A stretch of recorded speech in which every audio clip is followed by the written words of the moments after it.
Welcome back to the channel, everybody. Today you join me in Switzerland. It's so very awesome when I come to the mountains. So we're here for a week.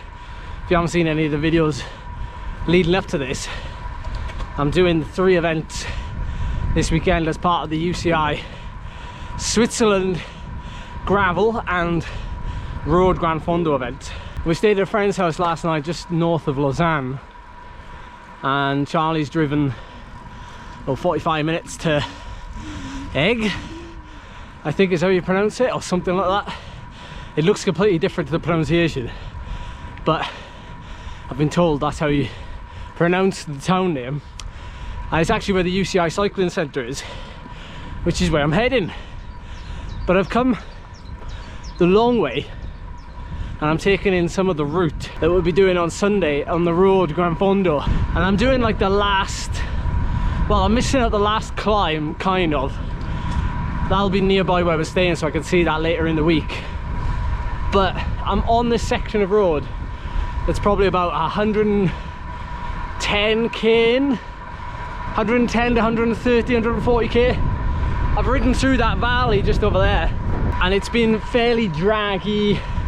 Now I'm into the hills and I'm starting to make my way across into the mountains properly. But these lanes are excellent. Like, you know, really twisty, just like lots to see. And the gradients aren't too bad, to be honest. I mean, nothing like really savage. But that valley road was awesome. And you know, I think late on in the event, nice routes or nice roads are paramount, because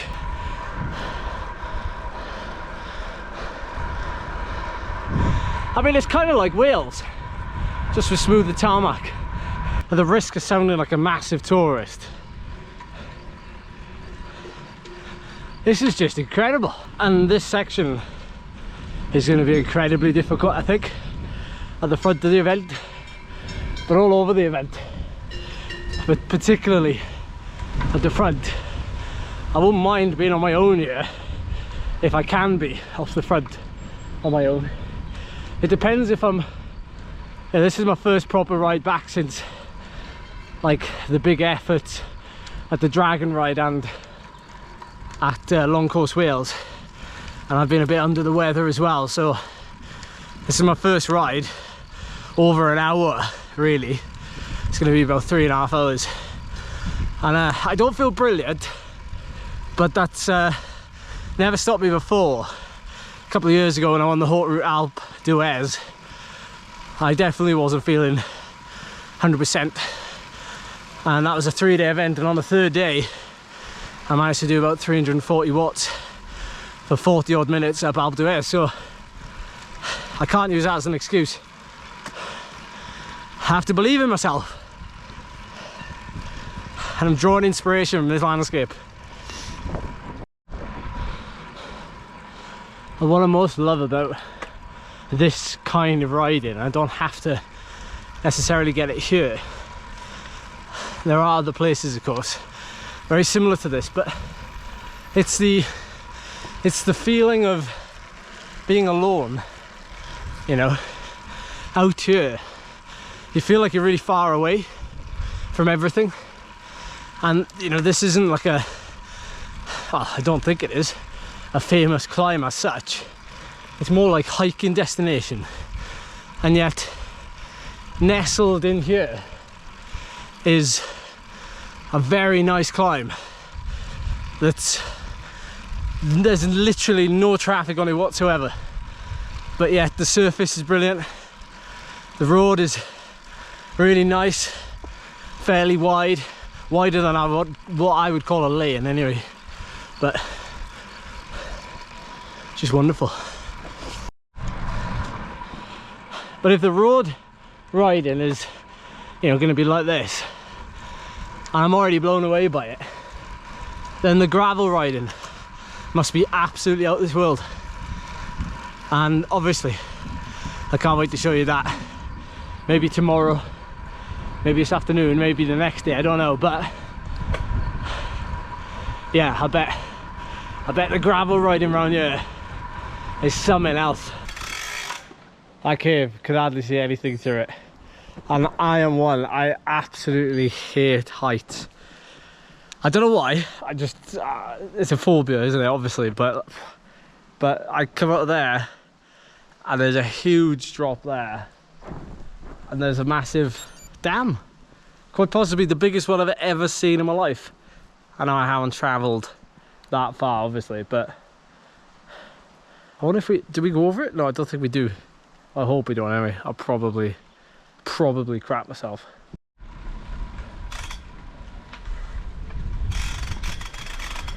Holy moly.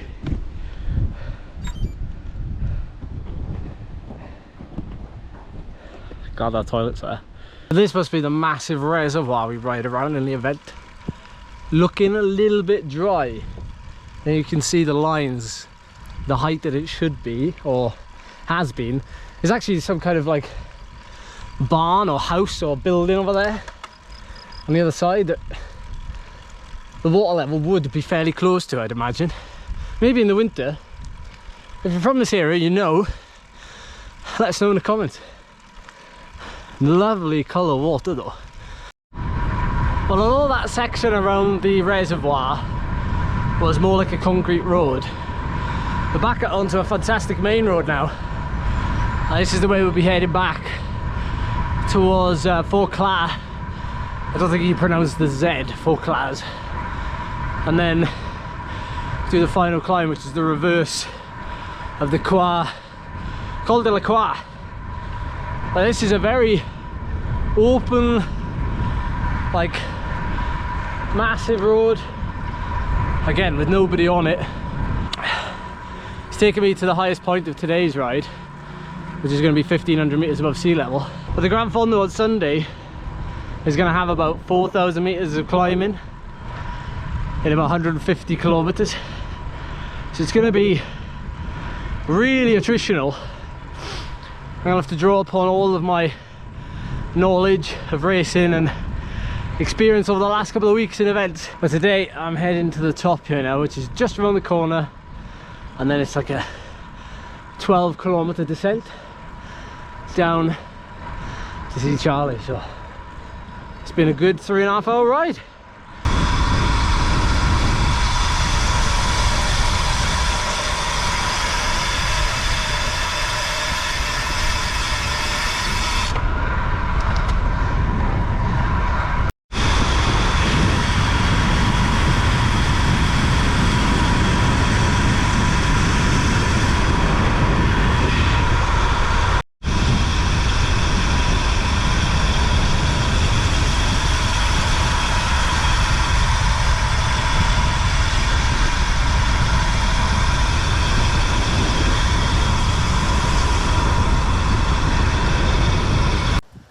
Well, I've arrived at the finish of today's ride at the UCI Cycling Center, which seems a bit surreal actually, that I'm even standing outside, but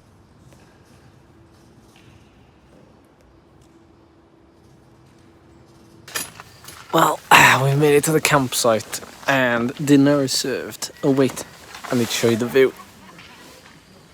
There's the view of some mountains. Yeah, pretty sick.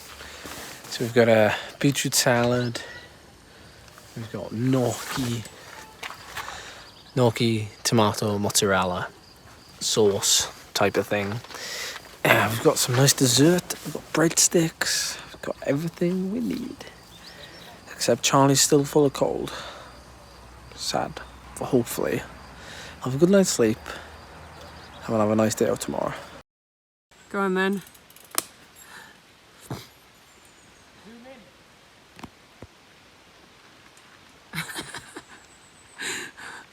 Oh my gosh. Ah! Right.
So it's obvious this is part of the gravel event. I knew that some of these gravel sections would be better than I could expect, but this is obscene. It's going to be really early on in the event as well, so it's going to be like you'll be able to see people down there coming up. Oh.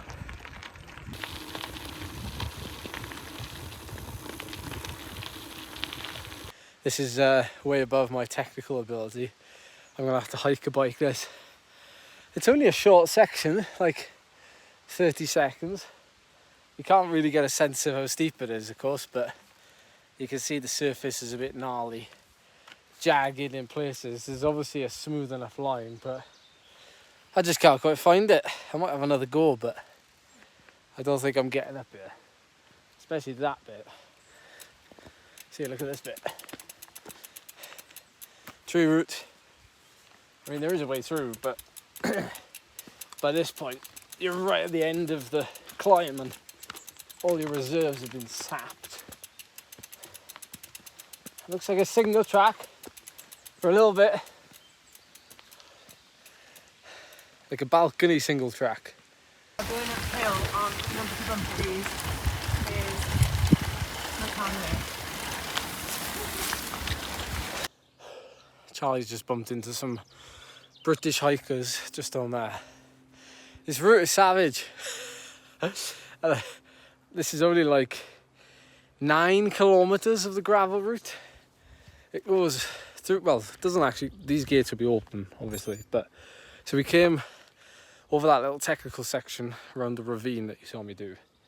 And then, like I said, this is only like the first 10k of a 100-kilometer gravel event. And then you hit this really fast road descent, it just drops down, only for like 30 seconds. And then you come barreling up this really steep section, which is like the exact opposite of what you've come down. Still on the road. And then you come out like just down there. And like you then make a U-turn onto this gravel, which again, like they're starting to look like they, you know, quite technical. I mean, look at, this is dead steep. It's got to be 20%.